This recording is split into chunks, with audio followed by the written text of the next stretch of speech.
What's up? Welcome to Chat It Up Sports. I'm Greg Lawnard. To my right, I think this is my right or my left, Garrett Tolley. Down at the bottom with me, above me, Mr. Joseph Guthrie. And to the other side, there we go, Mr. Chase Green, a.k.a. CG. Good to have Joseph back into the mix. Good to see your smiling face. Glad you're feeling better, first and foremost.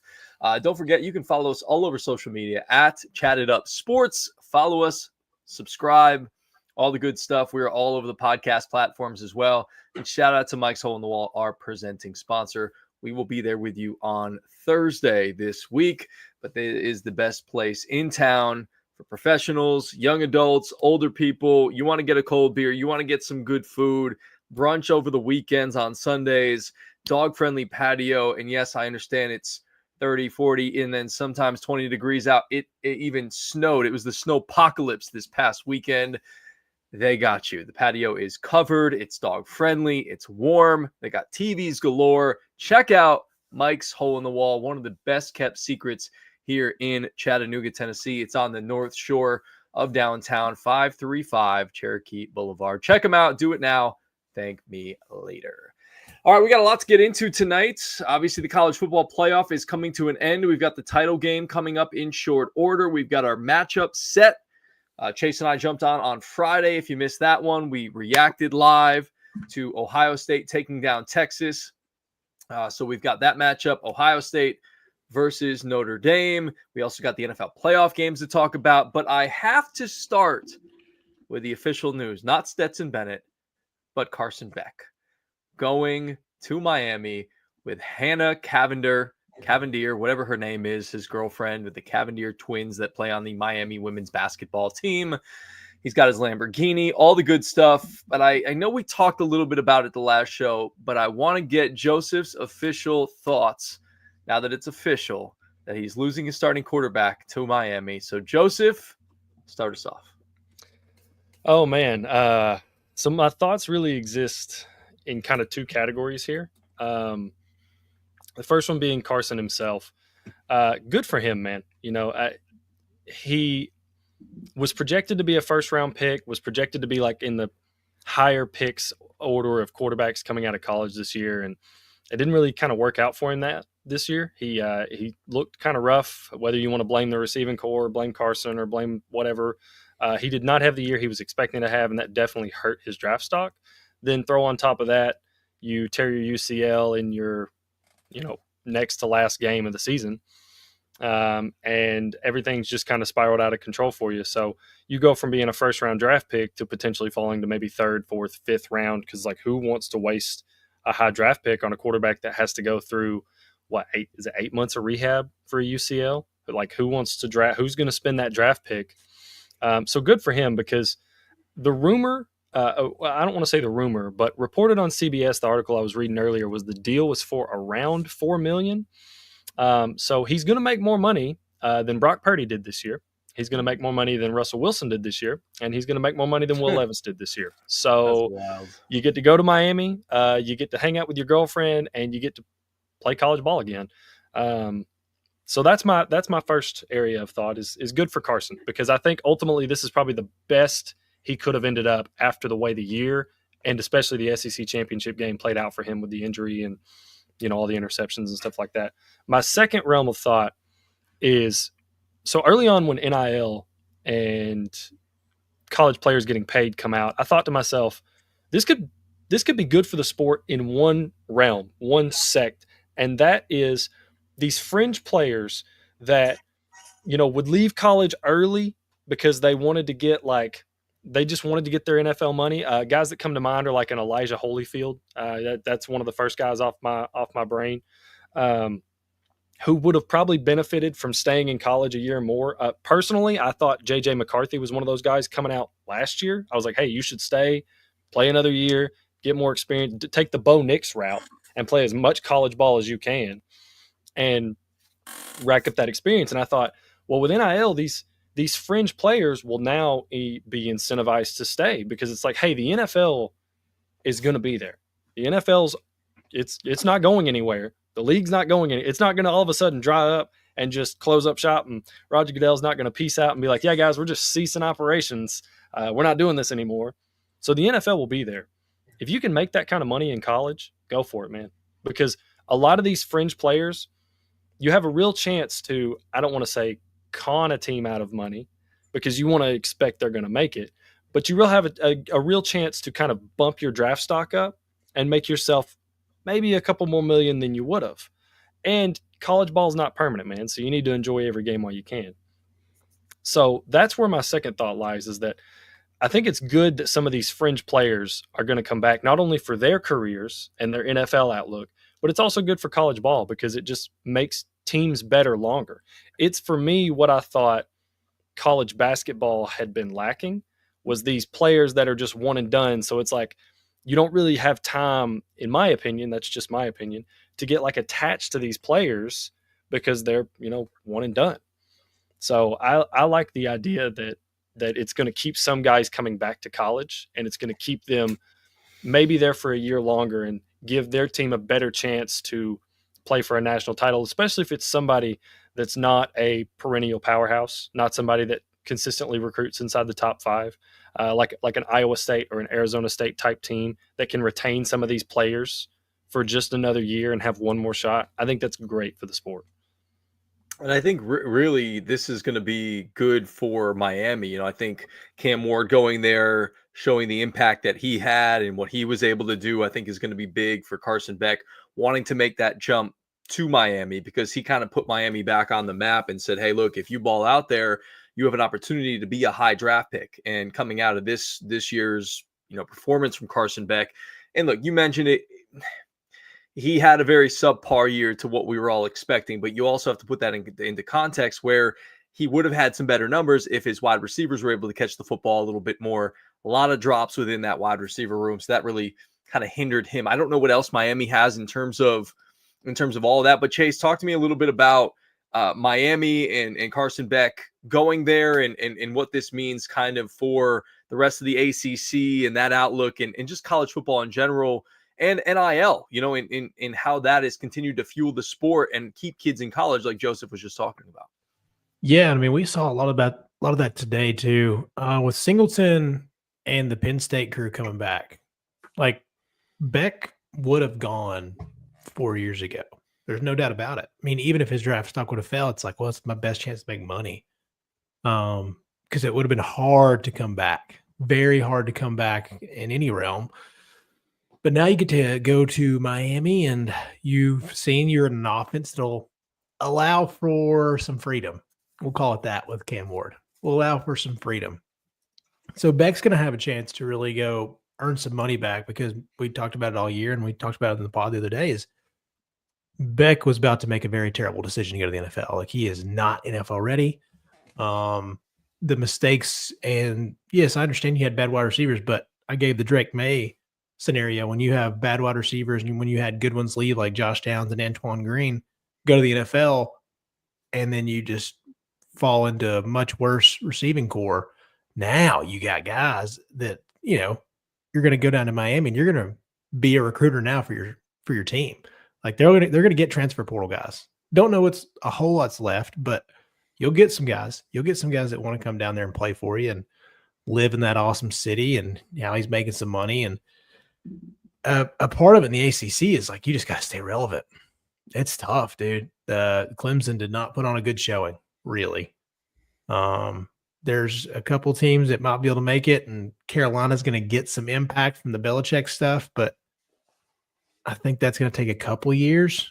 But Miami at least has a shot to win it now every year if they're going to keep getting some of the biggest transfers. But a big part of the NIL now is keeping guys. I just can't believe like somebody like Nick Singleton at the running back position. That's what's crazy, right? Like, you're keeping two running backs that would have been drafted. They're the 5th and 6th in Mel Kiper's board on running back position. So it's like those guys would have gone to make money, and you hear about it every year. Like, the running back game doesn't last very long. Your lifespan in the NFL don't last long. So you don't need to be burning tread off your tires in college. So come on now.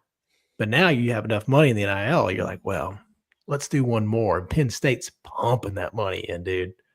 So they're going to have some impact, and they have some business left to attend to, is what they said today. So these teams that are pretty close, like knocking on the top 4, top 5 doorstep that have some guys that have some eligibility left, I think NIL keeps guys to give a real shot at coming back and winning a championship with Drew Aller, both these running backs. A defensive end that was very good on the opposite side of Abdul Carr. We'll see what he's like afterwards. But, dude, it's a game changer right now. And if you're Miami, Belichick's taking all the shine in the ACC. So let's bring some of that back, big homie.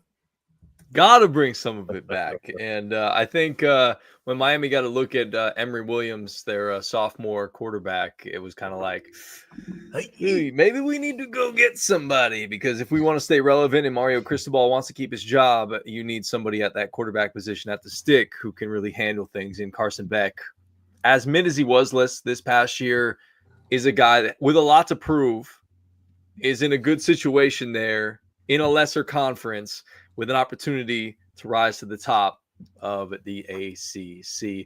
Garrett Tolley, give me your thoughts on the state of college football right now, with all the money being thrown around, the NIL, all that stuff. You're a business guy. You know the numbers. You know the money side of things.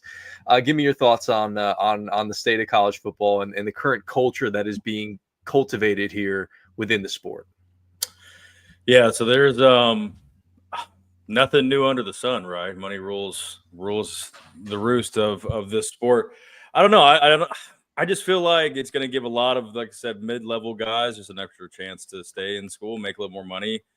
Joseph said what I saw as well over the weekend, and that Carson Beck's going to be making more than Caleb Williams, Jaden Daniels, who is now a playoff winning quarterback. You know, he's making more money than going into the draft as a first pick overall. So why? And honestly, I think he's conning. I mean, Miami a little bit. I think that $4 million for Carson Beck is a little bit of a con. I was going to ask Joseph, as a Georgia fan, are you cool? I think he's fine with watching him go to Miami. He's, hey, enjoy the sunshine. We got Gunner. Like, we're going to go get behind this kid because I think we're done with Carson Beck. So I think it was a really nice sentiment, Joseph, of what you said. But I think as a Georgia fan, you're pretty okay with Carson Beck walking out the door and not paying him $4 million. I mean, yeah, I'm torn, man. Like, I get it. And most, like 90% of the fan base is probably with you. I was a Beck defender this year, man, because I saw the 2023 version of him with Brock Bowers and Ladd McConkey. And then now Georgia signs Zachariah Branch and Noah Thomas, and you've got Taylor Taylor coming in and CJ Wiley coming in. Like, you have a legitimate receiver core. So, like, I'm torn because, like, I've seen what Carson can be when he has reliable weapons. And I've also seen what he is when he doesn't have them. That part I'm a little bit worried about with Miami because Xavier Restrepo's gone. So, like Greg said, who's Miami going to bring in? Who, like, they have shown they're a hot transfer portal destination, but you still have to land those guys, and the first window's closed. So, I mean, Kirby sat down with Carson. You know, he sat down with Carson for sure. And, like, he did not have a conversation, and he still left. So there's more to be said because Georgia is the program. I know they're not championship this year, but they're still the program to beat right now. But he didn't want to stay. Well, you know, the two biggest factors, obviously, money and the lady. You know, those lady are two. is a Those big are difference, motivating big dog. factors. Well, 100%. Yeah. That's what I'm saying. Like, he just dipped and said, I'm going to go get paid and laid. I mean, that's what it is. Isn't she a twin too? Yeah. Yeah, but you can only have one of them, Chase. Well, yeah, that's the thing. The other one could be a recruiting tool if she's not already in a relationship, maybe for somebody else coming in. If one of Carson's boys, I don't know. I think that's a heck of a sales pitch right there. That's what I'm saying. And she could be your sugar mama. Like, those girls are making some stacks right now. Well, they might not be if TikTok goes away. What's their names again? No. It's Cavender, you said? Yeah. Isn't that like a boot They're player? very good-looking women. No jokes about it. We are here for the TikToks, unless it gets taken away. Cavender, screw the Chinese government. Please don't ban TikTok. Please see. Don't. But no, I mean, plus I think it also doesn't help that Gunner come out and looked serviceable. Like, he didn't do what he didn't look like Emory Williams did for Miami, where it was like, oh, we need to find somebody. He kind of come out and it's like, oh, hey, he can kind of sling it. He can run this offense. Like, I think that's also a contributing factor is the way that Gunner looked. $2 million. And now they have Zach That's Branch coming. That's how much the Cavender Vrabel. twins made. $2 million doing That's their. pretty good for women's basketball. It's not Yeah. bad. Well, I Also, think they're we're more talking- than women's basketball players. I'm looking at their just Exactly. just Google images and just like, okay, these girls are more than just basketball. They're wearing bikinis, they got tans. They're not just hooping. So They're just straight up like influencers. yeah, Yeah. like, Social They're media a little bit of influencers. both.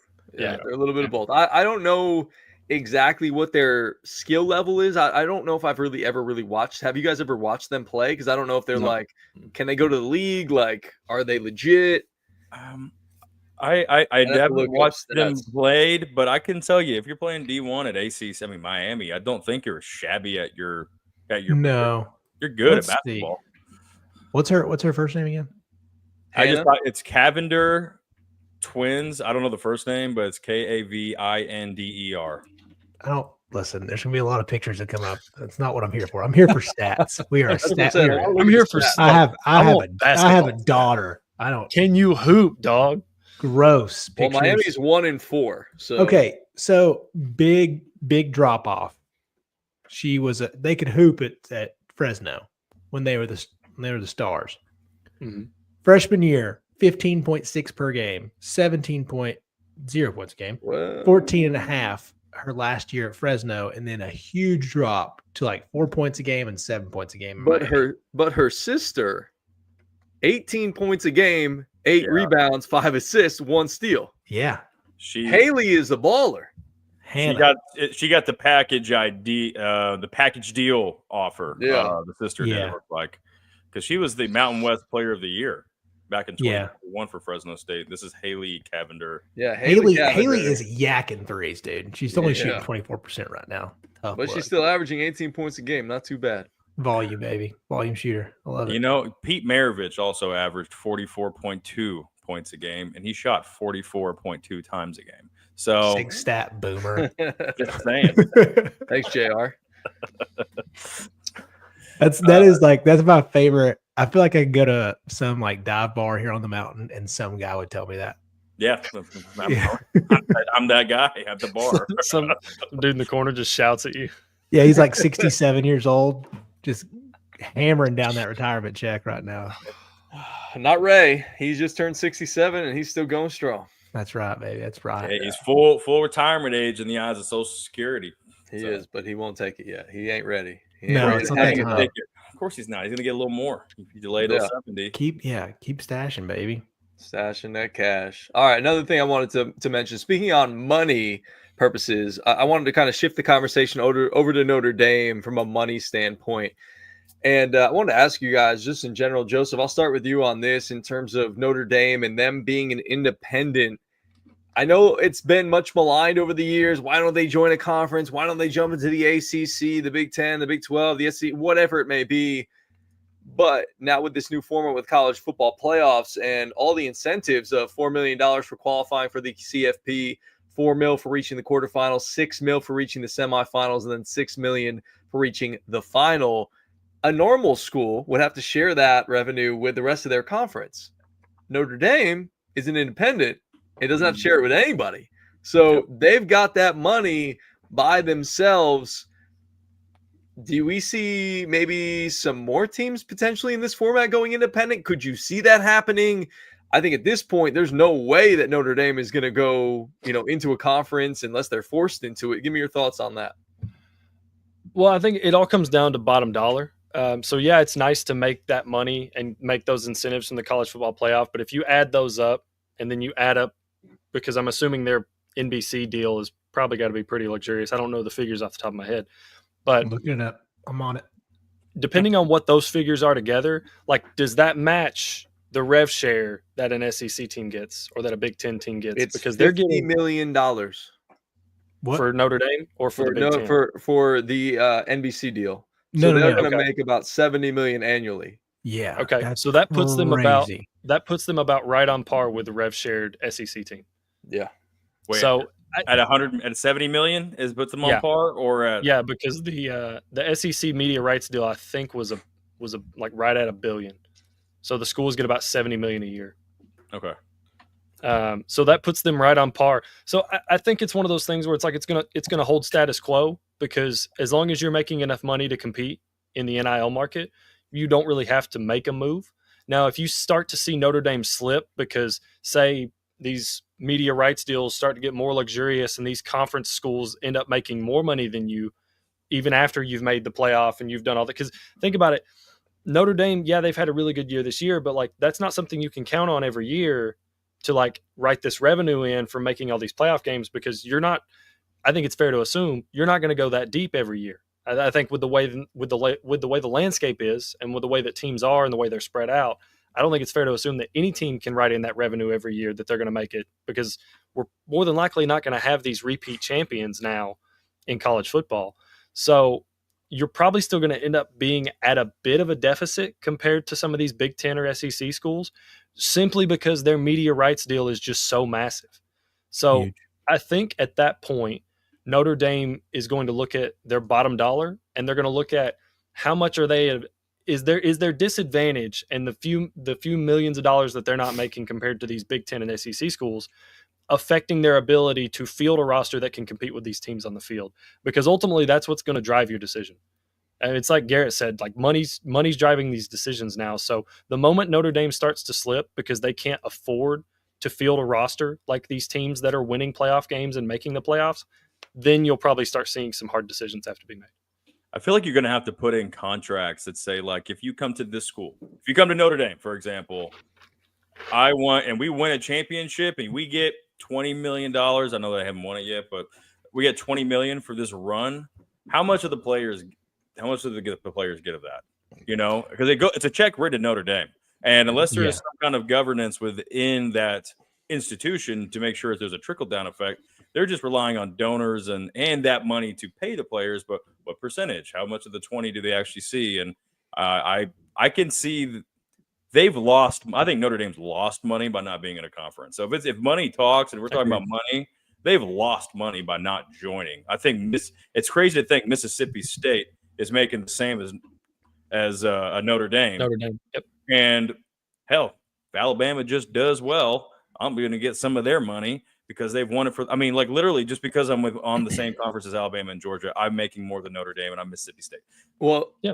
To me, this really continues to put the pressure on Notre Dame to be good. You know, you can be in the SEC and like you can be a middling team, you can be an average team, you can be a bad team, and yet, yeah, you still get that money, but there's not like that extra motivation to continue to do well. So if Notre Dame doesn't do well, it's like they almost have to continue to put their foot on the gas pedal if they want to continue to make that money. Because if they fall off, they're not going to make that money. So it might be a little motivating factor for them to continue to play well.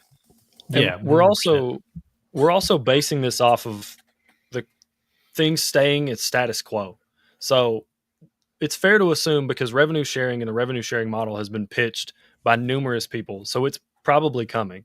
Does that affect your ability? Because at that point, once that $50 million, you kind of don't get to allocate that. It has to be auto allocated, and you don't get to kind of put it where you want to here and there for players. And like your offensive linemen are going to just make like a standard rate.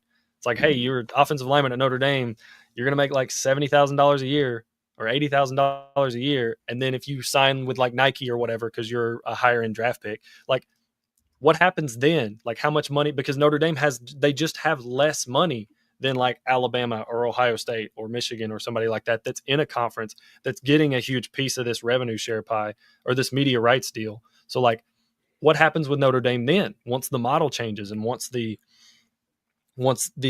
player acquisition strategy changes? Because like right now it's like, okay, yeah, you can stay independent because you can totally allocate your funds, and yeah, you do get that $50 million from NBC, and you do get the, what was it, 70 total counting their playoff wins up to this point. Like you get to keep all that, but once revenue sharing comes in and you have to allocate it, you know, a certain way depending on how the law is written, you don't get as much freedom with that money. So how does that change your strategy going forward if you're Notre Dame? Be interesting because there will have to be some sort of cap for them as well. Because right now I think they're looking for the 2025, 2026 years, probably when it's going to start. And everybody else is going to have somewhere around like a $21 million cap. that's going to be with the Power 4 schools. And maybe by then we'll have this weird version of Pac-12. But I think with Notre Dame, they're going to make the exception. I don't think they're going to force them out. There's got to be something else. They've never forced them to go to a conference in football. They had to kind of in basketball and other sports for ACC. And with that part, this NBC deal is just going to keep mounting up for them. Or if it's going to go to Prime or Apple or however that's going to work out, they're going to figure out a way. You guys know that, right? They have to. Yeah, they're Notre Dame. Yeah, they'll do what they have to do. Do you like them in as an independent, or would you rather see them in a conference? They've been like this our whole lives. What do we don't know any different? We were all born in the 90s. They've been doing this forever. I don't know. Not me. I was actually born in the 80s. 89. He's old. They've always felt like a Big Ten team to me. Definitely. Like just the way they were built. Like it always felt like I would have loved to have seen Ohio State, Notre Dame in a Big Ten title game. Yeah, like that's just me. And I know it's their tradition. That's their thing, and I'll sit on the opposite side of the fence from Notre Dame fans about that. And I understand that and I respect it. It's part of what makes college football great is the traditions. If they want to stay independent, more power to them. But the moment it starts costing them is when they'll look at it. To be fair, I mean, did y'all grow up watching Notre Dame? I actually liked watching Notre Dame. I thought the helmets were cool as a little kid. I thought like the tradition seemed great. I mean, I'm not saying I was around for the Newt Rockne years, right? But it carried on for a handful of decades. It looked cool in the NBC. Like it felt like it was different because it was just its own thing. Yeah. There's nothing like the Big Ten spectacular rivalry that we've always had between USC and Notre Dame. It's always been there. USC, Notre Dame, good old Big Ten football. There's nothing like Big Ten football in December. USC and Notre Dame. Is that even still a relevant rivalry? I guess it is. I guess it has. It's not. I mean, 3 games into this season, GT, this would have been an electric matchup. Banger. Yeah. It's a blue blood rivalry. But for a long time, it hasn't been a national powerhouse rivalry. They're blue bloods of the sport, but it's not quite the same as some of those Alabama LSU matchups where it's like, hey, who wins this game? They're going to win the title. The thing is you got states. It hasn't been like that for a while. They got back up into each other. Like your neighbor is an Alabama fan and a Georgia fan and a this fan, and you can talk shit to them all the time. But I'm not calling from South Bend, Indiana, to some fella in South LA. I don't know anybody out there. There's not. Yeah. That's not as fun, So I do. Notre Dame, it makes sense to me for them to probably go to a conference because they've already done it with every other sport. So why is football any different? Just let it roll. But I don't know any different to say that I like it or not. Yeah, I do hope Indiana continues to be good because that's right down the road now. Which, funny enough, Indiana only lost to the 2 people in their national championship. So that's true. They did. That is very true.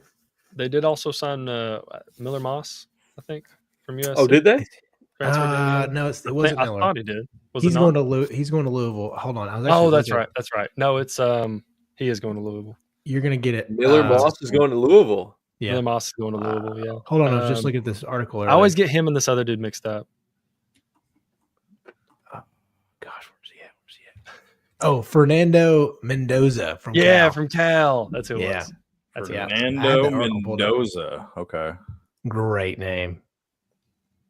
Just a skinny boy. Bro, that is a skinny little quarterback, man. He's a little thin. Yeah. I'd say that. He's 6'5", 225. It's not bad. No, but Trace, he's thin. You look more like a football player than this guy, but Well, if you would have saw like a linebacker. If you guys would have seen me running through slushy downtown, you'd be like, dude, that guy. Athlete, dude. Just pounding the pavement. Pounding the slush. Yeah. All right. Now, I wanted to kind of touch on the college football playoff in its totality. Chase and I talked about it on Friday, but Garrett and Joseph, I want to get your thoughts on the college football playoff in its totality. First year, obviously, I know we haven't seen a champion yet, but just from what we've seen getting to this point to get these two teams that in a normal year in previous years wouldn't even made the playoffs. Garrett, give me your thoughts first and foremost on the college football playoff. Do we like the format?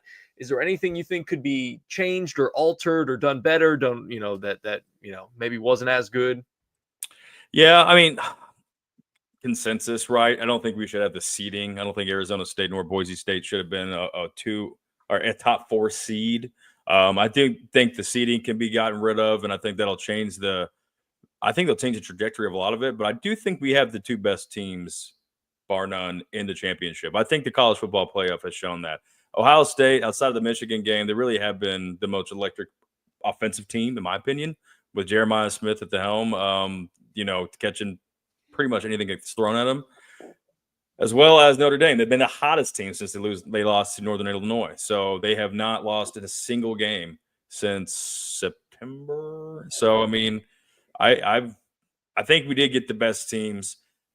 The changes that they'll need to make next year, I think you'll see probably a lot of the TV schedules. I kind of liked it. I'd like to have it on a Thursday or Friday. Then we had all the NFL weekend. Same. And then in the middle of this show, we got another game going on. I mean, it's just like, I think it's an exciting time to like football. But I don't know if it's going to span a whole week like that. But I hope it does. I hope it does.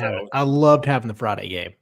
I See, loved having the Friday game. I did too, and I think it was the better game. I was honestly it didn't sneak up on me as honestly the Penn State Notre Dame game snuck up on me. I was like, oh my That god, was such a good game. Is that on right now? In the middle of it, like on Thursday? I didn't even notice that. So Yeah, and I think it gives more juice to college football in general because I don't know about you guys, but I wasn't always watching just regular bowl games. And sometimes you'll see guys opt out of bowl games if they're not playing for a national championship. Now, this gives more teams opportunity to win a national championship. You allow these players to play more. I really haven't watched many bowl games, just independent bowl games this year, but I've watched just about every single college football playoff game, and I've been really into it as somebody who's just sort of really diving into college football in its totality. So, Joseph, give me your thoughts on the format. I know during the season and as we were starting to get into the college football playoff, you talked about some maybe alternative realities that the college football playoff could look to kind of adapt and change. Give me your thoughts. Don't mind the number of teams. I don't like the format. I'm kind of with Garrett there. I don't think you should get rid of the first, like guaranteed first round buys. Also, just seed the teams 1 to 12. Top 4s get buys and go from there. Because realistically, I think, and this has been a different year. So, take what I'm about to say with a grain of salt. Realistically, I think there's only about 6 or 7 programs year in and year out that really have a chance to win a national title. I think these are 2 of the teams that were on that list. So ultimately, I think you will end up more often than not with 2 of those teams, because while you may have expanded the field and given more teams a shot to make the playoff, you've actually made winning a national title harder on some of these smaller schools and some of these like lower end spending schools, because now instead of just having to beat like a really good Alabama team and then a really good Oregon team, you have to beat those 2. Then you got to go play Ohio State. Then you probably got to go play Notre Dame. So like, while we've expanded the field and kind of expanded what I think teams would deem as a successful season, because we've set this benchmark of making the playoffs as being successful outside of like 3 or 4 programs who are like, hey, we should win the national title every year because they recruit and they spend more than anybody else. You've made it harder for other teams. So that's kind of my thoughts on going to 12. Just seed 1 through 12, give the top 4 teams buys. And I think you'll have much more competitive games deeper on, because I think in the first round, the average margin of victory was 19 points. In the second round, it got closer. It was 14. And then the third round, it was 8.5. Obviously, smaller sample size. But I think if you change the format to where whoever performs the best in the regular season is your most rewarded teams, that's personally what I want to see. You'll have better second and third round matchups, and you'll kind of get these first round matchups where it's teams that were like, hey, you had a good season and you were a really good team, but realistically, you probably weren't going to make it through 4 or 5 of these powerhouse teams that are here every year. So Yeah, I because it's know- not like March Madness, right? You can't compare this. No, to it's even if Boise football. State did upset somebody, they're Yeah. not doing it again. It's not like Oakland or like in March Madness where they could win 2 games off of one guy getting hot off threes. Like I feel like Exactly. you may win by like a random field goal after busting your ass, and then I mean, Arizona State almost did that to Texas. But there's Yeah. no way they would have done that again. They would It's have like, been, yeah. there's no way you turn around in a handful of days and your body can heal like that because those guys there's such a physicality difference. I just think that there's 2 different leagues that you're now introducing into the same format. And there's a depth difference. Like your twos on Ohio State they're just better. But I mean, they should be. They spend more money.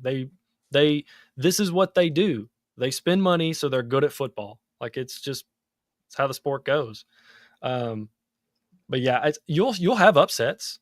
I mean, you're never gonna have, like, you're probably not gonna have it play out like it did this year, where most of the favorites win. Like occasionally, you'll have a year where a Boise State beats like a Penn State or something like that. Mm-hmm. But more often than not, they're going to win that game. And then it's like, well, great, guys, we won that game. Who we got to play? Oh, we got to go play shit. Michigan now. Awesome. Now, great. We got to go play Oregon. Oh, sweet. We got to go play Clemson. Like, it's fun because there's the illusion that more teams have a chance to win a national title.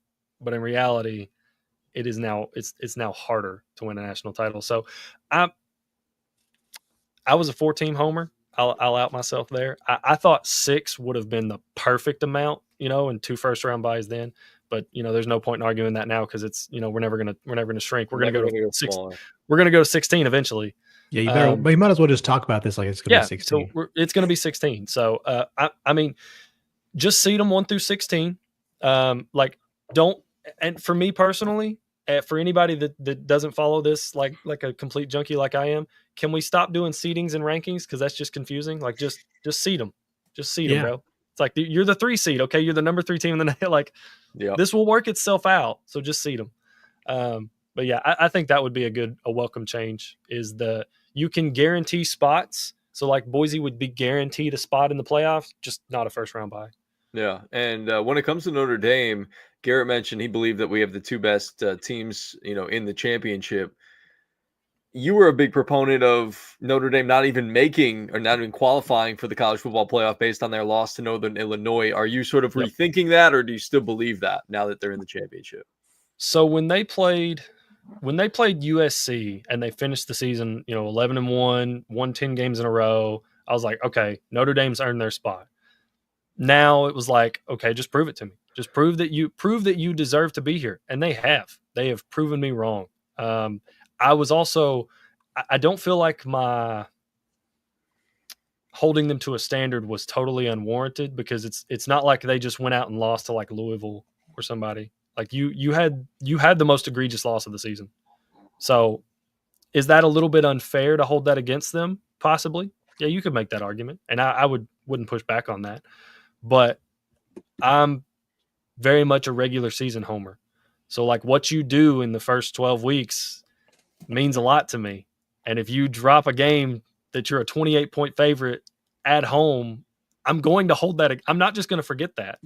Even if we make it to mid-November and you've ripped off, at that point, 8 or 9 wins in a row, it's like, hey, you still laid an egg back here. Like that version, because realistically, these teams and football in general is you have a floor and a ceiling, and you play somewhere in between that throughout the season. So that version of Notre Dame that walked out there on that field, that exists.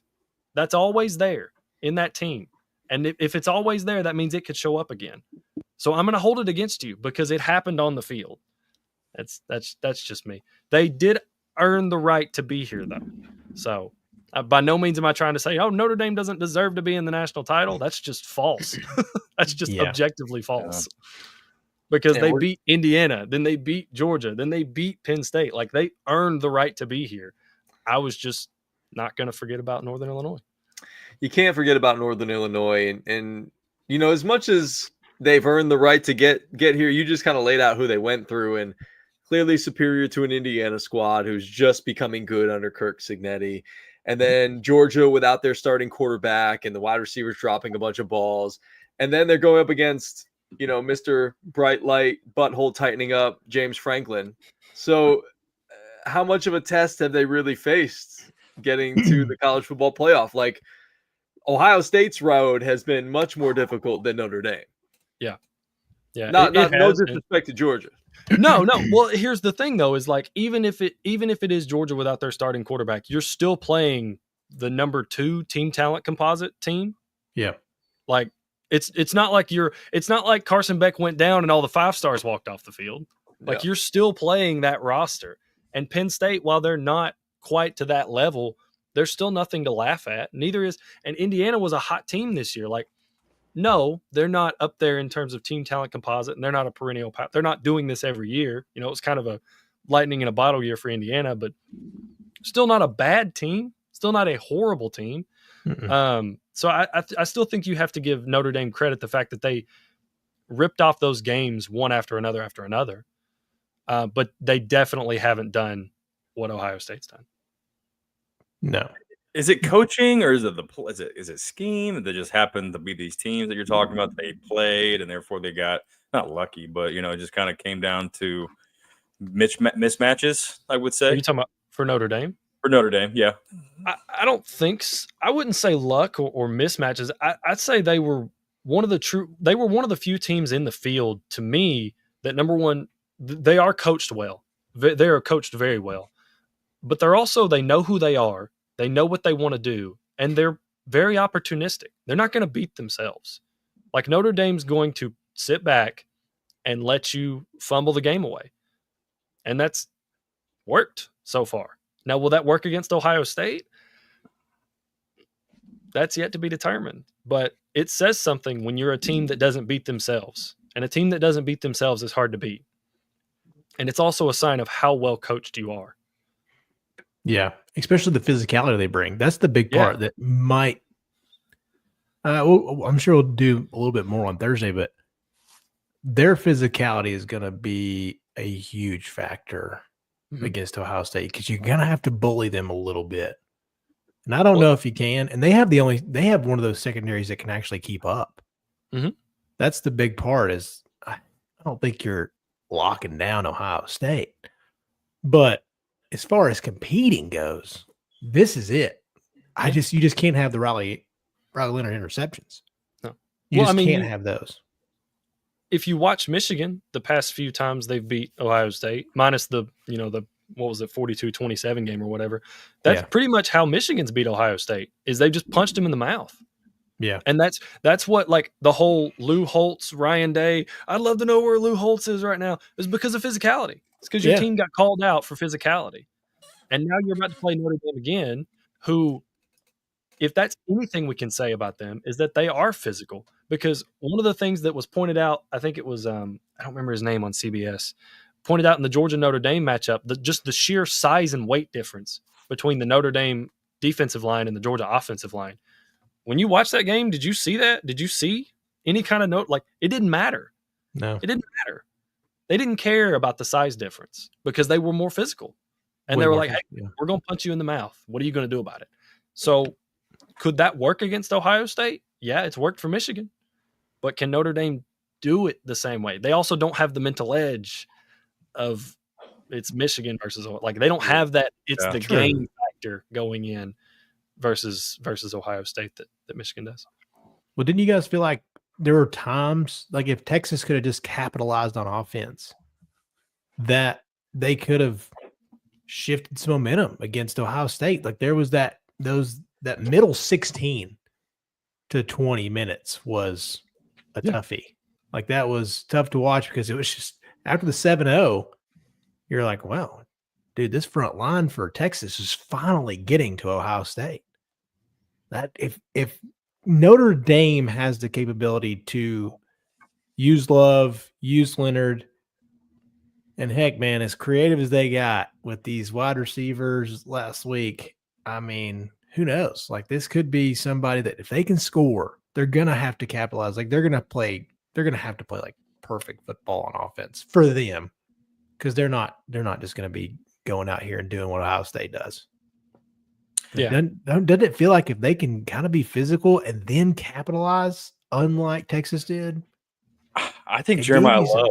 I think Jeremiah Love's the X factor. That boy's strong. I don't know. But I think he's the X factor in this whole offense. I think he has to because Riley Leonard. I don't think he's going to be the quarterback to do it. You're going to need that Well, running back play. is he healthy enough? But yeah, exactly? How much of Jeremiah Love are we getting? Like, what percentage of him are we getting? 80? Are we getting 75? Like, I hope that boy takes some trip over to like Germany or Tijuana. Get some stem cells, dude. I mean, Take quick trip. Yeah, just, Come on back just a south. short, dude, the guy's short making turnaround enough. flight. He can pay for a private plane. He'll be all right. Yeah. I Yeah, hope but so. It's been the Riley Leonard show a lot. Go ahead, Joseph. I was just gonna say, they do have the secondary to compete, but can they get pressure on Will Howard with that D line? Because as good as your secondary might be, man, protection beats coverage. Like True. if he's got time to throw, somebody especially on that roster, is going to get open. Well, how about on the other side as well? I just saw this. Notre Dame's starting left tackle, Knapp, is going to miss the college football national championship game with a high ankle sprain. So that's going to be a big loss. And that's obviously, on the flip side of that, protecting a guy like Riley Leonard now is going to be a little bit more put at a premium without their starting left tackle. I mean, that's huge, especially going up against Mawau. I don't even know how to say JT that. Tuimoloau There you go. And Jack Sawyer. Jack Sawyer. There you go. Yep. Jack Sawyer had to play the game, man. What a play! Yeah. Well, On it was his really roommate. the offensive play calling there by Sark to pitch it and lose 5 yards on the one. That was the Dude, real that's MVP. Like that was the theme. It felt like watching that game. It was like watching some of the things that had happened to Texas all year, man, where they'll just go cold. Like just go cold for whatever reason. And the offense is just like, we don't know, man. Given the news today, the Dallas Cowboys letting go of Mike McCarthy. Did we just watch Sarkisian's last game at Texas before? I don't think so. No, Sark feels I like think we did. I think we did. he feels like a college guy to me. I don't think Sark's. Oh I don't know. Joseph, Isn't he an OC I in don't the know. NFL I think for, like, Sark years? I think Sark wants to be like famous. He does. He's got some good swag. I could see him in the NFL. Now, will he be a Jerry Jones guy that's just going to be a yes man and let Jerry be sort of the limelight there in Big D? That's why I'm kind of skeptical whether or not Dion might go there because, if Dion goes there, it's going to be all about Dion. It ain't going to be about Jerry Jones. That would be a Maybe personality. that's why he would go there. Like he's like, I'm big enough. I'm bigger than Jerry Jones. There's a lot of ego in Prime. I love that guy, but There is. there's a lot of That'd be ego. hard. That'd be a personality clash for the ages. It Like, sure would, especially You talk after about Vic there in Dallas. Jerry's Oscar nomination that's coming. Oh yeah, from Landman. Landman. Did y'all see that? What is that? Is that like a movie? Is it It's a show. It's It's a show. I have not watched a full episode, but I've seen these clips and it's so awkward. It is Well- very much of the Yellowstone variety But television. it feels like they've Like- taken it up just one more notch with Billy Bob. Probably. Billy Bob Thornton's in it? Oh, I love Billy Mhm. Bob Thornton. So You is John sure Hamm. do. John Hamm's in it too. Demi Moore is in it. Michelle Randolph. I don't know who that is, but she's got my attention. Do love John Hamm. You're a married man. I know. I can Eggsy, tell him. I can Eggsy, look at tell a him. Google image and compliment. That's not. Eggsy just got up on that comment. And now here comes Bliss. Oh boy. Oh, here's my wife. Oh, hey, honey. And you got some picture of some beautiful lady on your computer. Oh, I closed it out. I don't get that. The Cavendish Queen. No. Last click in the Oh shoot! Anything else big going on college football wise that you want to talk about, Chase? Did you want to get a little bit more into the weeds with the whole Penn State thing? Or are you good? No, that was all. I was saying. It was like it's just crazy that you're going to be able to hold on to different guys that would never have happened 4 or 5 years ago, and Yeah. these teams that feel like they're on the cusp. And you're like, man, if we had one more year together, a lot of one of those running backs is gone like 2 years ago. because It probably I would be gotta make money. Singleton because he had a higher draft grade than Katron Allen, but they both had 1,000 yards this year, and Yeah. they come back and they get an opportunity to bolster their draft stock, and this is a really deep wide running back class in 2025. So it really just makes sense for them to stay in college. And again, like you were talking about, GT, like they're making a bleak ton of money. Like these kids, these really star athletes now are making so much money, and they're kings of the castle in college at this point. So why much. would you want to rush to college, rush to professionals just because, before it was, hey, I got to make some money. I want to make some money. I'm going to jump to the NFL. Now you're making all of that money in college, and you can stay in college and basically just play ball, like without having to really go to class. And, you have a very light schedule. And I mean, college, as we all know, is very unreal life at some points and some of the things you get to experience. So especially being a high level D1 athlete, I can't even imagine. Yeah. It's different, dog. It is. It was good. It was a good life being a mid-level D3 type player. Well, as a pickup all-star. And a pickup all-star over here. And up here. I don't know what Joseph did in college. A lot of flag football. All right. I bet he was a monster. Too much flag football, dog. Yeah, too much flag football. I feel that. So much fun. I miss it so much. All right. Well, we had the NFL playoffs happening this past weekend. The wild card round wasn't anything incredible. Obviously, we got the best game of the night, or the best game of the weekend so far, as Garrett said. You did it, GT. You did it. We 20 still years, got, baby. We still got one game going on right now in which the Rams lead the Vikings 10-3. But the game of the weekend so far was the Commanders taking down the Bucs 23-20. Garrett, let me give you your flowers real quick, man. This is an incredibly fun team to watch. I love Jaden Daniels. I love Scary Terry. The defense starting to ball a little bit. I know Marshawn got cooked a little bit by Mike Evans, but now he doesn't have to worry about him anymore. Although it's going to be a little bit of a tough task against Ben Johnson's Lions there within that offense. So give me your thoughts on the Commanders and the best game of the weekend so far.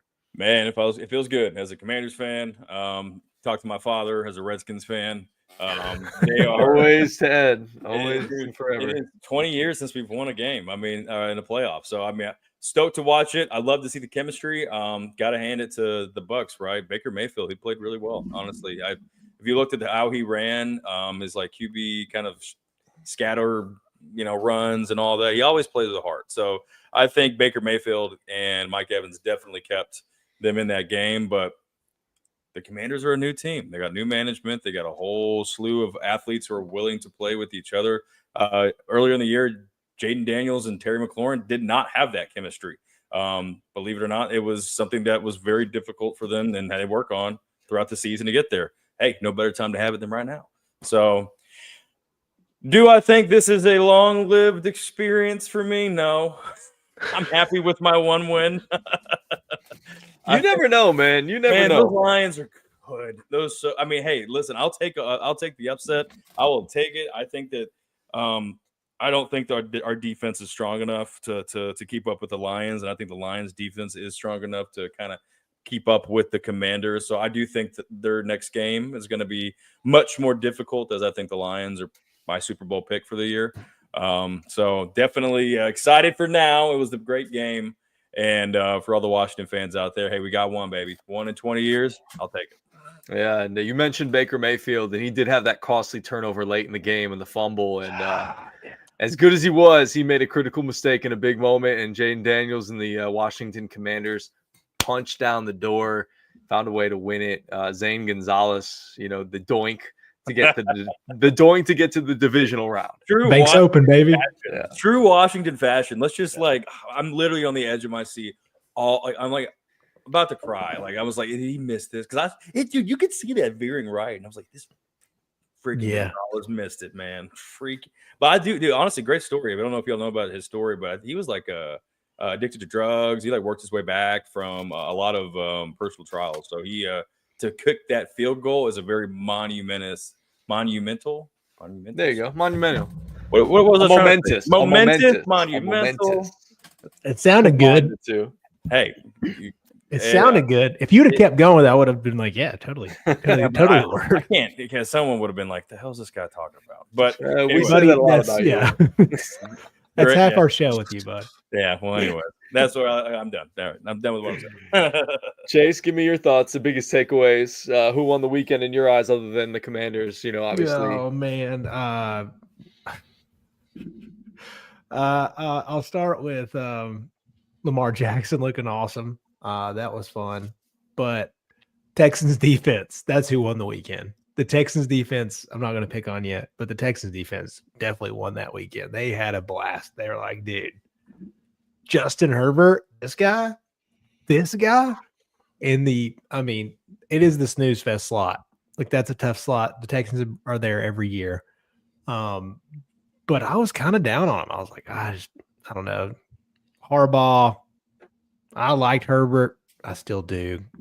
Terrible game. It's going to happen. But CJ had a pretty decent game, and mixing back to 100 yards and a touchdown. I was pleased with the Texans. Like, I was like, man, I thought this team was battered, beaten. It's one of those. They won the worst division. Sick. See you later. One game and out. Prove me wrong. That defense looked awesome, man. And on to the next one. But there's plenty more. This was a good weekend for a lot of teams. But Texans, here's your flowers. I don't usually do that with an AFC South team, but here's your flowers. Great fun fact, by the way. Yeah, then every playoff game they've ever played has been a Saturday at 4. Is that what it was? Snooze fest slot, baby, on the Saturday. Yeah. Like, going back to like First game of the playoffs usually. The old, what was it? Who was their first quarterback? Carr? Was it Carr? Yeah, David Carr. David Carr. Gosh. Matt Schaub. Yeah. Matt Schaub was a great one. The Schaub. Andre Johnson. Golly. Arian Foster. Johnson? Who? Andre Johnson, who absolutely just, what was that corner's name? Cortland Finnegan. Cortland, yeah. Tighten up, baby. Tighten up. Oh, God. Those are awesome battles. That's like Marshawn Lattimore and Mike Evans nowadays. It's very reminiscent. Yeah, that was an awesome game from the Texans, honestly. Like, you hold Herbert, who, as you mentioned, Chase, still a really good quarterback in this league. He's sort of, I don't want to say he's reinvented himself, but he kind of has had to within this style of play that Harbaugh's kind of brought in here. It's a safer style of play, generally less mistakes, but you saw that sort of rear its ugly head for the 4 interceptions, just 14 for 32 in this game. And well, I'll tell you what, Joseph, I got to give your boy some flowers. Ladd McConkey continues to play well. What do you have, $190 in that game? Big. Jeez, almost 200. Also, I didn't realize Herbert only had 3 interceptions in the whole year. That's crazy. That's Wait, crazy. is that right? 3 in the whole year? Wow. 3 in the whole year, and they had 4 the other night.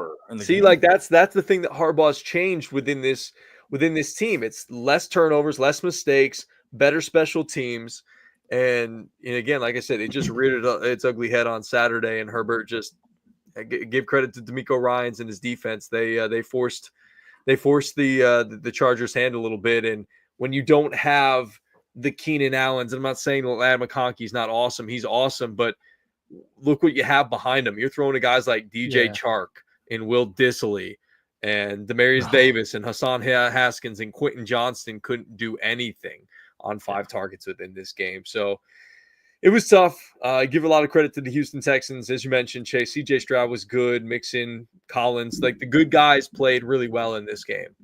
Yeah, and that's exactly what they needed from this defense. I mean, Will Anderson Jr. was a menace all day long, sack and a half, tackle for loss, a couple of passes defended, 3 quarterback hits. Like, he was all over the place. Alshire, your boy from the Titans, came back and played well in this game too. So, of course, yeah. For me, my big takeaway from the weekend, I'm going to go to upstate New York, the only real New York football team in the NFL. With the Buffalo Bills. That Josh Allen guy, he's awesome. So good. He is pretty darn good. And look, Bo Nix, first drive came down, bing, bang, boom, bam. Big, long touchdown, take a 7-0 lead. They're up 7-3, and then it was just like all Buffalo from that point on. They scored 31 unanswered points to win this game, and Denver generally has a pretty good defense, and this is kind of why Buffalo – I know this is probably, going against the grain, and I'm cool with it. Buffalo is my Super Bowl pick for this year for the AFC. Going into this playoffs, I've got them versus the Lions. I'm going to roll with the Bills. Josh Allen's just playing at a different level. And again, we talk about where Herbert was playing more mistake-free football. It seems like Josh Allen's doing some of the same as well. And I know the last time that we saw these two teams match up between the Ravens and the Bills is what we're going to see in the divisional round, which is crazy.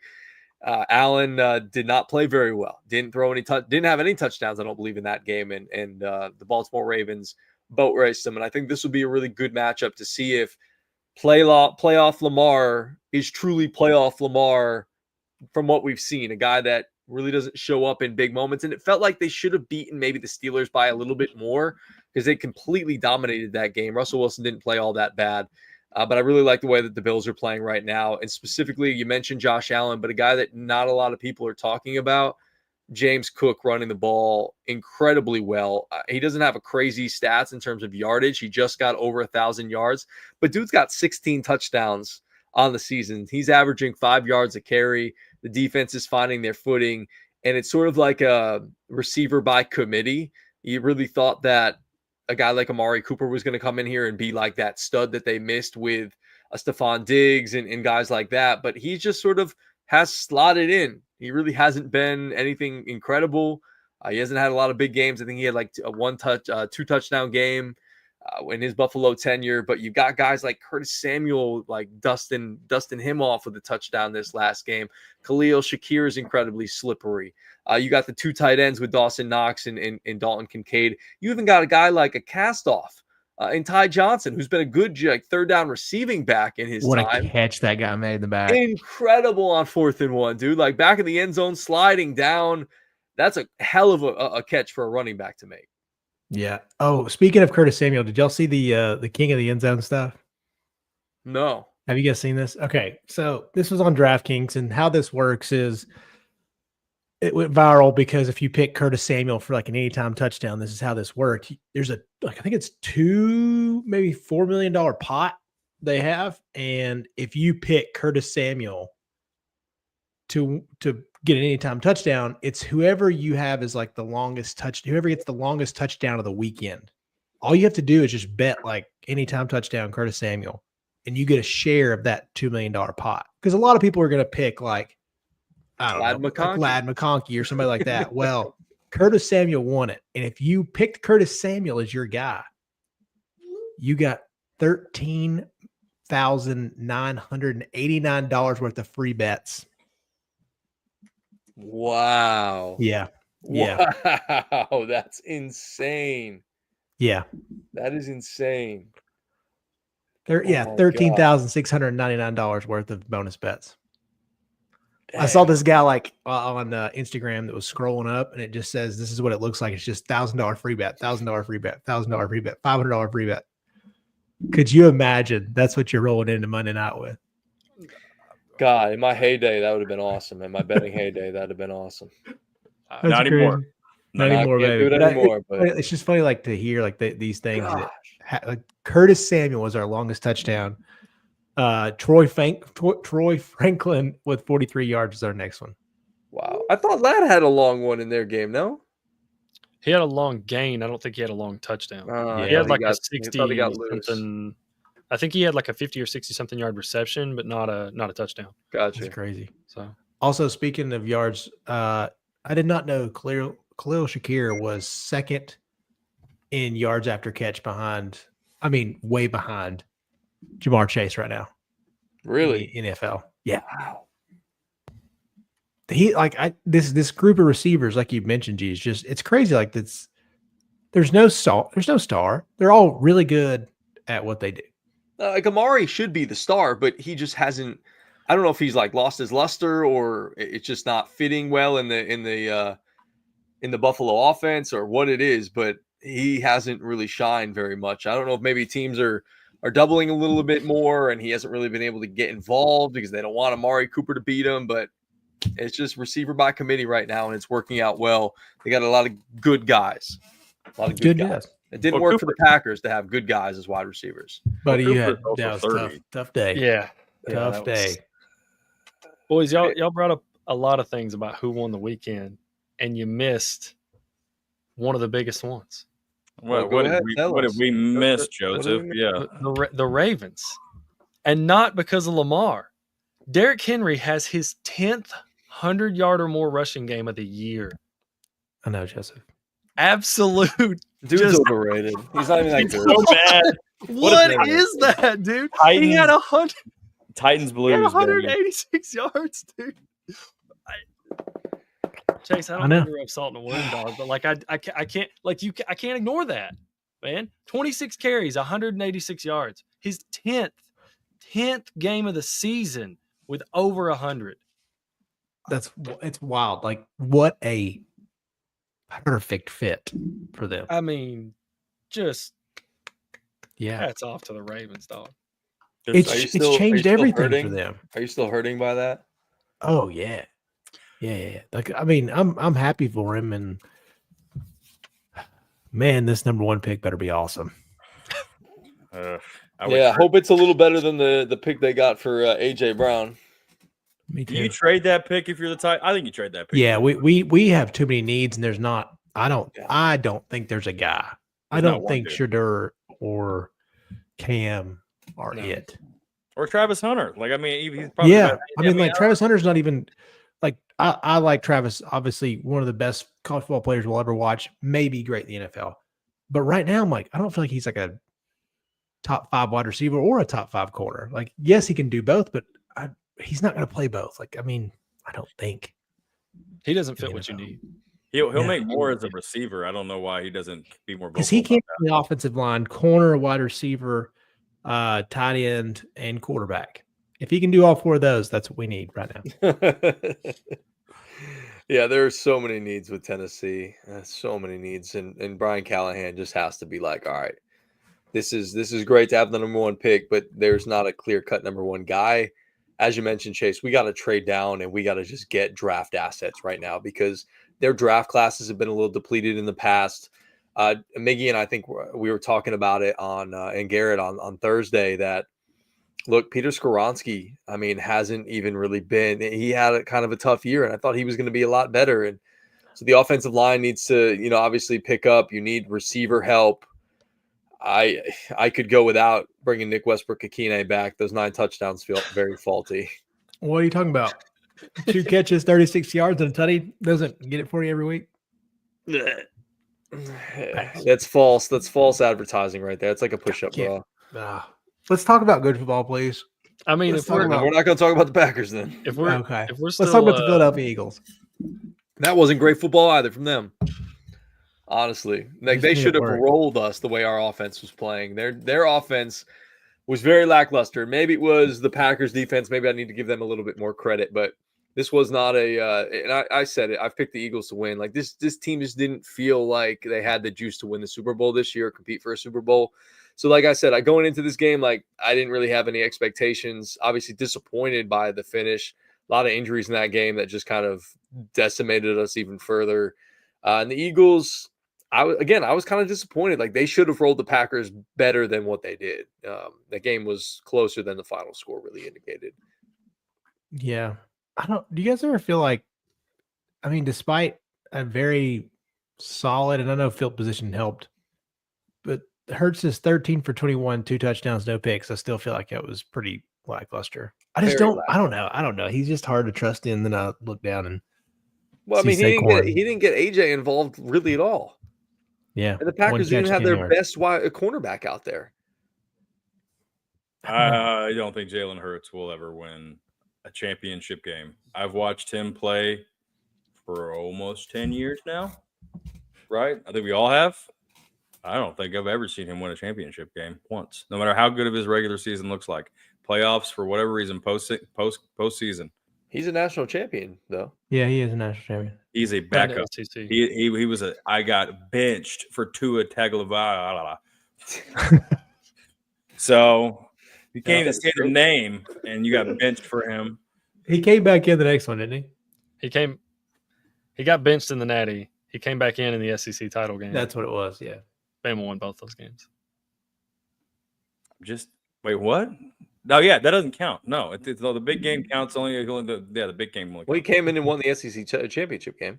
Big game counts. No, it doesn't. That's They a would big have been. game. They would have been That's in a the championship. playoff. They would have been in the playoff either way. And instead, it doesn't make me feel any better about what I'm saying either. Like, you guys are not going to convince me No. on this 4-paned Zoom call in front of a bunch of people. I mean, I'm not disagreeing with you. I'm just, I'm not sitting here saying, oh yeah, no, dude, Jalen. I just don't see it, man. I don't know. Like, he's a great leader. He's got all the juice, but like for some reason, he just doesn't ooze. I'm the best quarterback, even in my own division. If he doesn't have the supporting cast around him, he's not a great quarterback. He needs that elite supporting cast, that really good defense. That offensive line is fantastic. Oh my gosh. So you would think after losing Kelsey that they'd be diminishing returns, but you're like, nope.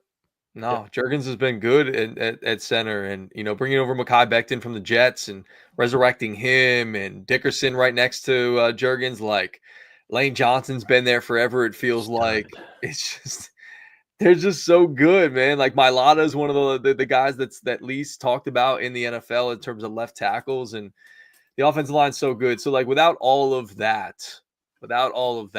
I don't think Jalen Hurts would be that GT. I agree with you, but he's got a really good supporting cast around him. And to your point, Chase, like he doesn't really have to do all that much sometimes. He just is like, all right, hand it off to Saquon. All right, I can make a couple of throws here. All right, the Packers are going to be dumb and turn the football over on the very first play of the game. All right, I'll get a short touchdown to the former commander and Jahan Dotson.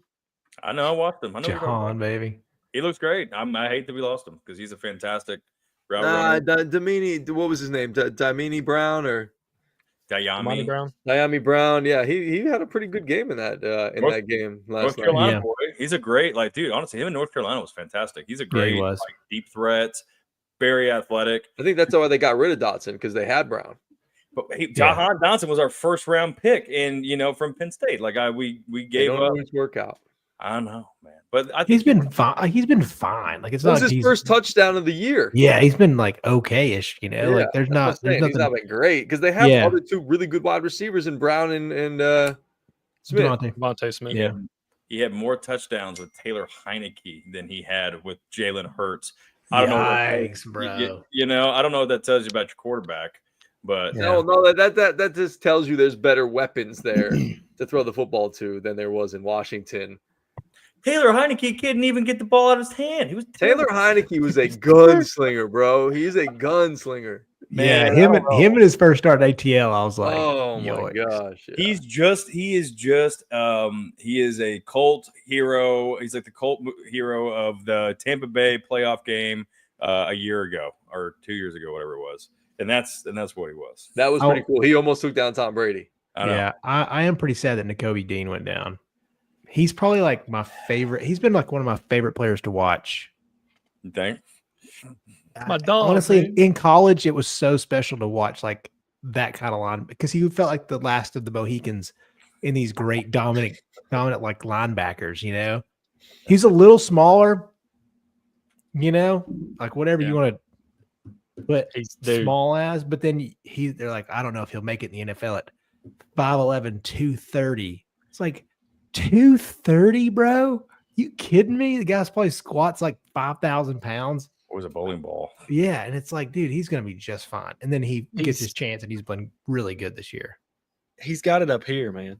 He's had it since college. He was like a mechanical engineering major in college or something like that. He's also got that viral clip that's been on every college football page on social media where it's like, I love player accountability, where in the national title game, he runs up and slaps Channing Tindall, and he's like, dude, you were in the wrong position. You need to be here. Like, he knows where people are supposed to be, man.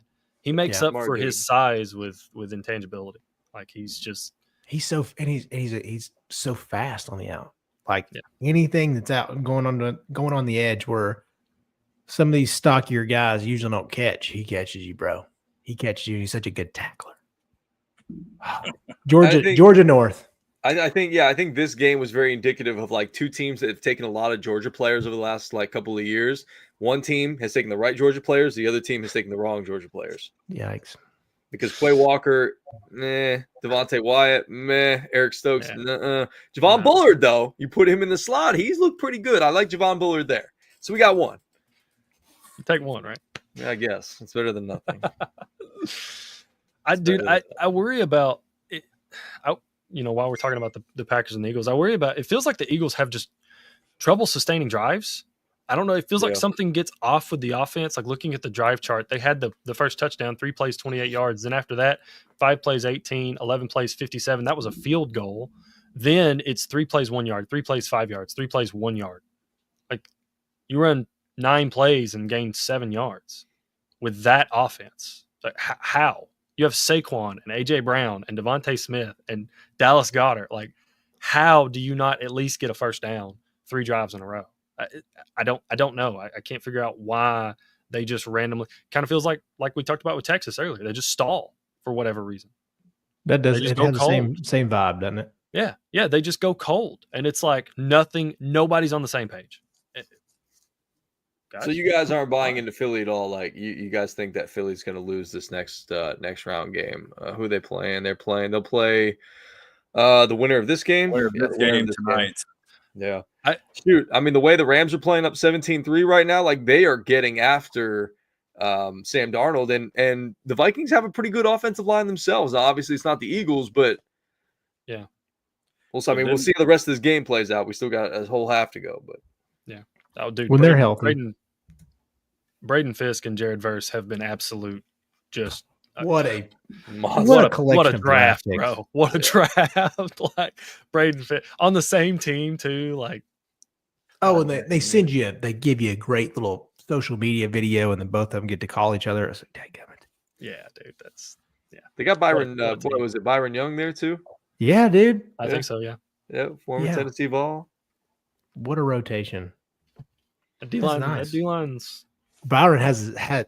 We're the 2-minute warning, and Byron Young right now has 4 tackles, 1.5 sacks, and 2 tackles for loss. Woo, man, atta boy. Go Vols, baby. Go Vols. Yeah. So if that winds up happening, that'll be a good matchup. It's weird because that's a really good comparison, Joseph. I have the same broad vibe about Texas and Philadelphia. They're so talented, like pound for pound, like they are one of the 3 most talented teams in the NFL. Kind of the same way I felt about Texas, but they just have these moments where you're like, move forward. Yeah. Move forward, please. And then you're like, oh, 3 and outs. Nice. Feels like the defense runs on the field to play offense for a series. And they're just like, we'll see how it goes. Why not? You just want to run 3 yards in a cloud of dust, brother. It's worse that happens. Yeah, well, they've got those explosive guys that can just bust one at any time with Saquon, with AJ, Devontae Smith. Like, they've got those guys, so those explosive plays can happen in an instant, and like that's kind of their offense. And even Jalen Hurts running the football, he can make that happen as well. And I was kind of surprised that they actually ran the football a little bit more with him than I thought they would coming off the concussion. Oh yeah, 6 times. It's pretty. Just want to throw this out here. Sorry to have to derail this, but the word "dadgummit" originated in America in the 1940s. So where from now? Do we have a reasoning why? It's a euphemism for obviously the words, but I was like, dadgummit, I was like, man, why are you pulling shit out from pre-World War II, man? Like, just where did that come from? I work in Ray County every day. That's why I had to look up, like, where did dadgummit? What is that story? Who made that up? I don't know. It's in the 40s. Dadgummit. I love it. I'm proud of you. Incredible. Derailing sports to teach incredible. To teach some dictionary. So. Thank you, JR. I appreciate it. You learned something, and you have fun, and you talked about sports. Like, what other reason do you need to hit subscribe? What other reason? That's very, very true. That is very, very true. Before we get out of here, I did want to just throw this out there. We were talking a little bit about Tennessee with Byron Young. The Tennessee men's basketball team, after their bad loss to Florida, in which they did not shoot very well, they've bumped down to 15-1, and they're down 5 spots from the number 1 spot to number 6 right now. Florida jumped them at 5. You've got another SEC team, a team that we watched down in Birmingham, in Alabama at number 3. And then Auburn and Bruce Pearl, the winningest coach in Auburn history, got every single first place. Excuse me, he got 60 out of the 62 first place votes, and they are your new number 1 team in the nation. Chase, I know you're all over college basketball. Give me your thoughts on those rankings there and these SEC teams in the top 10. Yeah, it's a little surprising that Tennessee falls that far.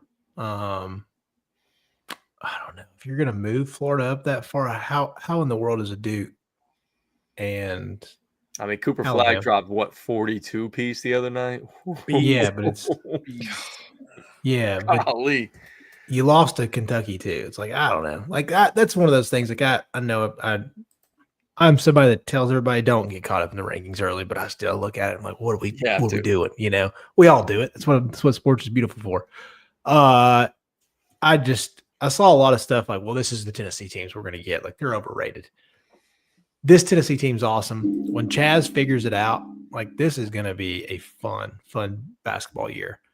Chaz Lanier could have, if he figures it out again, he was on track to become like SEC Player of the Year. Like we were going to have a Dalton Connect-ish type player, just a notch below. So what do you mean he needs to figure it out? I thought he'd been playing pretty well. He had been, but then when he hopped into SEC play, he is falling off the wagon, my friend. Like it was a tough road in Florida. And then Rick got on to him about not shooting because I think he was a little gun shy after the other night.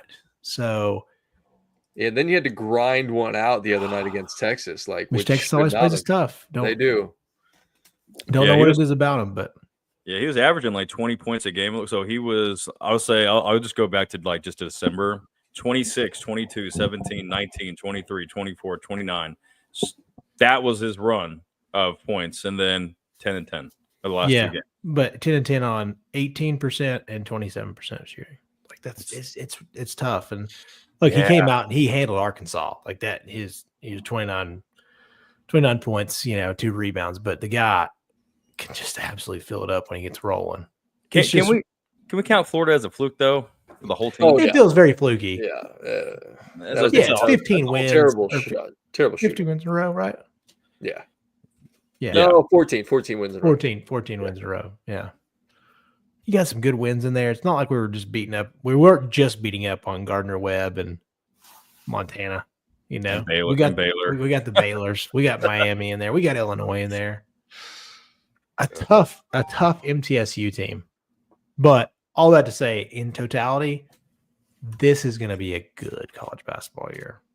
Yeah, it is. I will tell you, Felix Okpara is very fun to watch. That dude can protect the rim. Yeah, it was so great to watch. Oh man, I'm just blanking on his name. Went to Adu. Yes, went to Arkansas. Just had a tough day against Tennessee. He sure did. I love to see it. Yeah, and then Okpara, what he did against Texas to absolutely change the game. Like to finally have that kind of guy that can rim protect. Man, but Darlin Stone. That's his first name, right? Yeah. Darlin Stone. I've never heard that first name. Good name. That's a good name. Never heard Philomena either. Unique. Philomena's from the year 200 and something AD, 300 AD, dog. Exactly. Never heard of it as a first name. It's super unique. I love it. I know. It means philo means daughter, and Mina. It's feet. Yeah. Feet, and Mina is kind of depending on the Latin or the Greek, means light. Light or a friend of strength. That's what it means. Light or strength. So the Rams just scored again right before the half. They are putting it on Minnesota right now. 24-3 from Arizona. Tough, dude. Yeah. One more thing I wanted to kind of get to. I don't know if you guys saw this on RockyTopInsider.com. Ryan Shumpert was posting it around a little bit. He got an opportunity to sit down with a bunch of people. Oh, you mean Paul Feinbaum guest?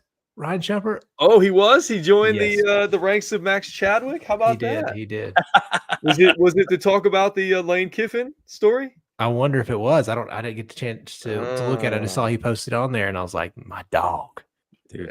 Yeah. Boys Anyway, and so- Gosh, man. All right. Hello. Yeah. So shout out to him. There's a great story about, Lane Kiffin leaving after a year, kind of in the middle of the night. Go to RockyTopInsider.com to check that story out. A lot of good stuff in there. And Chase, I'd be remiss if I didn't ask you about Mike Keith. We haven't really gotten an opportunity to talk about Mike Keith, going from your Tennessee Volunteers to your from your Tennessee Titans to your Tennessee Volunteers. The sneakiest best get in all of college sports. Like I'm telling you, Mike's the best. He treats it like no other broadcaster. The voices that you're going to get, the entertainment. I mean, he was supposed to be it 27 years ago. Got passed up by Kessling, and here we are now, back in full circle. Great guy. Everybody that I've talked to that's ever met him was like, he is just a wonderful human being. He's going to really embrace this thing. Now, you're not going to get the 25, 30 years, but this could be a very similar media version of like Rick Barnes. We might get 10 to 15 just sick years here in Tennessee, but he is going to change your radio station. I promise you, I would much rather, especially through all these tough times, but even through the good times, listening to Keith over watching a Titans game. Any day. Could not wait. A lot of drives back home. Like if I came home for the holidays, driving back to Nashville or vice versa, man, couldn't wait to listen 1 to 4 p.m. as the Titans were always the 1 o'clock game. 1 to 4 p.m. Mike Keith, me, Monster, Cheez-Its. Great time. Yeah, he Can't was awarded in the Tennessee Sports Hall of Fame 2021, Tennessee Radio Hall of Fame 2020, Tennessee Sportscaster of the Year 11 times, spanning from 2000 to 2023. Won a Moreau Award, which in journalism, that's a big deal, back to 1997. So I never really heard about this guy until Chase made note of this. And I think you're right. Volunteers got a hell of a voice behind them right now. Yeah. Grew up in Chattanooga and then Franklin. Nice. Local boy. Yep. Went to Yeah, Tennessee. so he's down here. So Mike Keith, we'll see you on Chat It Up soon. Yeah, we better. I hope so. I sure hope so. Do you guys want to play some birthdays before we get out of here? You got some? I got some birthdays. I'm going to do some birthdays. I'm going to play the Miggy roll tonight. I got some birthdays. I pulled them up. I think we can get some of these. Okay. All right. All right. Let's do it. First one up. He became popular as Dr. Derek Shepard or McDreamy on Grey's Anatomy. I can't remember that guy. I can see his face. Can't remember his name. I believe that he was named Mr., like one of the sexiest men alive at one point in the near past. I can't think of his name. I mean, we can all see his face, right? Yeah, we can all see his face. Oh, yeah. No, exactly what you're talking about. What's his first name? Yes, there you go. Patrick what? You got it. Patrick, then I don't know the last name, starts with D. Is it Dempsey? Yes, Patrick Dempsey. Garrett and Joseph get the points on that one. Team effort, baby. Well done. All right, this next guy.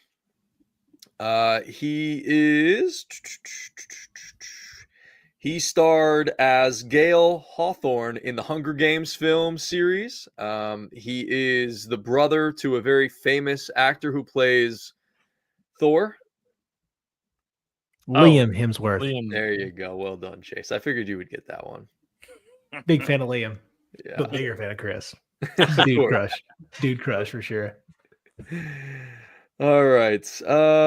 This one might be a little bit tough, but I'm gonna give it to y'all. See if you can get it. Best known for playing Legolas in The Lord of the Rings. Orlando Bloom. Yeah, I got it. Boy, okay. Dadgummit, I was Bro, yeah. listen, I am a Lord of the Rings nerd. Okay. Perfect. Joseph, if I was gonna Yeah. put a lot of money on anybody getting that one, Yeah, dude. Yeah. let's be honest here. Yeah. All right, this Yeah, one. there's He has the Yeah. books. Wow, he got Yeah. the books. yeah, dude. Yeah, Look, It's pocket bad. sized. it's bad. So that's With a little just bit the of Hobbit inset. and the trilogy. That doesn't count the The Lost Tale. Yeah. So I'm gonna stop. I'm gonna stop. Your nerd is showing. Oh yeah, dude. Yeah.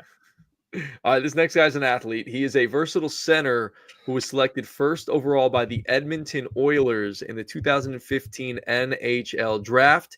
He was named the captain of the Oilers in 2016, becoming the youngest captain in NHL history at 19 years old in 9 months. In 2017, he won the Hart Trophy as the league MVP and the Ted Lindsay Award as the league's most outstanding player. Throwing hockey at us? I'm throwing Lost hockey me at on you. NHL, dog. Canadian hockey, Edmonton. Yeah, the dude's very, very popular. He's only 28 years old, just turned 28. His initials are CM.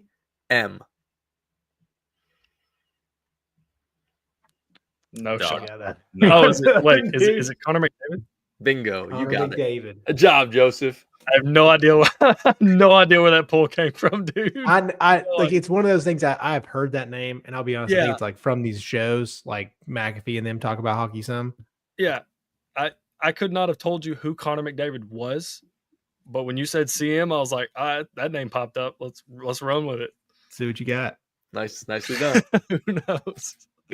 All right, this next one is a reality star. He has unfortunately passed away, but he was pretty darn popular. He was also known as Big Black. He became the creator and co-star of the hit MTV series Robin Big. I don't know his name. I don't know his name either, dude. I used to But love what a Robin Big. show that was. God. I Great missed show. So much fun. Well, they moved. Was it the Nitro Circus was after that, right? Was after Yeah. Robin Big? Yeah. Apparently, Wow. this guy was a judge at the Hooters 2012 International Swimsuit Pageant. I can see that. What a man! What's his name? I- I don't know. Do you know what it is, GT? You want the initials? Christopher Boykin. Way to look it up. I looked it up. Yeah, I was like, what the hell are we talking about? I didn't watch a lot of those shows growing up. So Oh, dude, Oh, I love Robin Big. Robin Dude, Big was awesome. but I watched like would you date my mom? What is that one? I watched that one. I watched Next. It does like MTV dating shows where it's like you go to date. I wasn't Like into Room those. Raiders, we're just like, hey, am I gonna go? Oh, date yeah, this guy? Room Oh, dude, Raiders. the room is nasty, but like, Let's pull out the black light. yeah, and then it's like then they get out and it's like, oh man, it's like a good looking person. I can live with it. You know, oh, the room's really clean, but damn, they're kind of ugly. All right, never mind. Give me the dirt. Did you guys Room ever Raiders. Did you guys ever watch Wild 'N Out? Yeah. Oh, yeah. Yeah. I love Wild Out. That shit was funny. Yeah, I love Wild 'N Out, dude. Saw something funny. They said, what's the number one name or boy's name for 2024? Nick Number Cannon one. Jr. Surprised it's not Tyreek Hill Jr. Yeah, it's probably 1 and 2 right there, right? Yeah, Nick 1-2 Cannon or easy. Tyreek Hill Jr. is one of the two. Genius. Great. All right, the next one. These sisters made $2 million this past year as TikTok stars. Cavender Okay. twins. Yeah. What are the odds that their birthday would be today after we just Full talked so much circle. about them? The show is full circle now. It sure is. It sure is. GT, I'm going to throw you a country singer here. See if you can get this one, or see if any of y'all can get this one. We'll end on this one. He's a country singer who's topped the Billboard charts more than 20 times with songs like Ladies Love Country Boys. He also appeared as a panelist on Hollywood Squares. I don't know if that would help you at all. It's an old show. He played the role of Elvin on the animated TV show King of the Hill. 20 number ones. Ladies Love Country Boys. I mean, I want to. It's not Trace Adkins, is it? There you go. is You Trace, got yeah. it. Yeah, I was trying to put the voice to the song. I know I couldn't Trace think of it. Adkins. Yeah, There's a little Miggy version of birthdays. love it. See, if he would have said honky tonk but donka donk. We're out. Yeah. Done. Yeah, that would have been found out in a second. But Yeah. Well, they didn't have it on his bio here, so I did not read it. Honky Tonk, but Donko Donk was an actual hit, dude. It That's was. the song he probably doesn't want to be most famous for, right? Probably not. Anyways, it's been a fun show tonight, boys. So it's good to see y'all's faces. Joseph, glad you're feeling better. GT, I'm glad you could be here after you had the little explosion that you had to deal with. Yeah, dude, she like just right when the show's about to start took the biggest dump, and I was like, yeah, I did like we got to give this girl a bath. Like it's all within the folds, man. I was like, you just can't wipe that. You gotta get in there. So Yeah. thank you. I'm glad I made it. Proud of you, Glad buddy. you made it as well. Chase Green, great stuff as always. Remember, follow us all over social media at Chatted Up Sports. Get our podcast, the rerun of this wherever you get your podcasts, Spotify, Apple, Amazon, all the good stuff. Find us on there, rate us, follow us. That would be incredibly helpful if you could do it for us and the boys. And again, check out Mike's Hole in the Wall. They're our presenting sponsor. If you're in the Chattanooga area, incredible spot for drinks, wings, good time, good hangs. We will be out there Thursday. We are going to be previewing the national championship game. And then I don't know about you guys, but I almost feel like we should go back there on Monday, if possible, on Martin Luther King Jr. Day to watch the national championship game. Do the championship together? I feel like we got to watch the championship together and do the show during the championship game. No, I hate that. I don't know if you'll be able to make it, Garrett, but I mean, I It's a think it long journey. Buddy, listen, I don't have work that day, and I got would be. But you do have a daughter, so hopefully you can. We'll figure it out. All right. Well, I think make that something. might be the move if Mike's wouldn't mind having us 2 shows back to back. I think that would be pretty sweet. We could talk about NFL playoff games, a lot of good stuff going on, tons of good football still left to be played. It's been fun. Thanks for joining us again. Be safe, have fun, and be a good person. Peace and love.